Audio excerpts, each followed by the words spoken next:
I wanted to talk about essentially the death of Christianity at the hands of the Republican Party right now.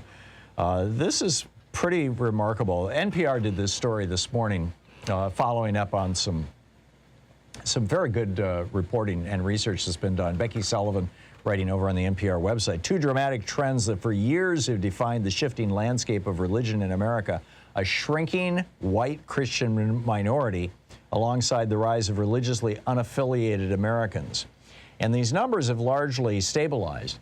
At one point, back in 1976, 80% of Americans identified themselves as Christians. That has now plateaued at 44%. The number dropped below 50% for the first time in 2012.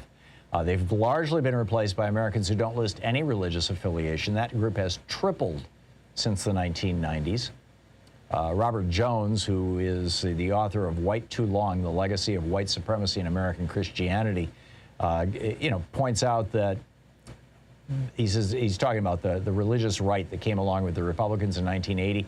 You'll recall when Ronald Reagan was president, he brought into the White House the son of his vice president.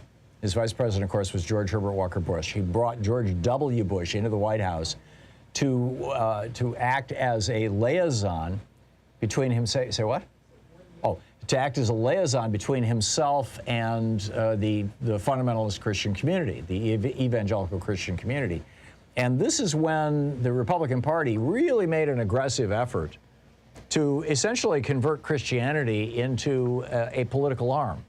And then you had Christians, you had Jerry Falwell and Pat Robertson and all these guys on the right, Jimmy Swaggart, et cetera, who are more than willing to say, yeah, let's go along with this. This sounds like a plan. And do the exact same thing and, convert their version of Christianity into a political philosophy. And now you've got this ex-Trump official, the guy who used to head the Office of Management and Budget.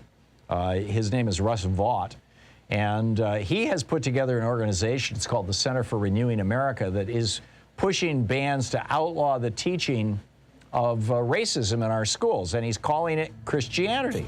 He says racism is a personal prejudice. In other words, there's nothing structural about it. And they published a toolkit for taking over school boards. What he's trying to do is create, quote, renew an American consensus of one nation under God.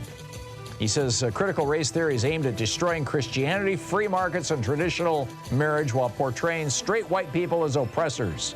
And he's trying to take this into the churches.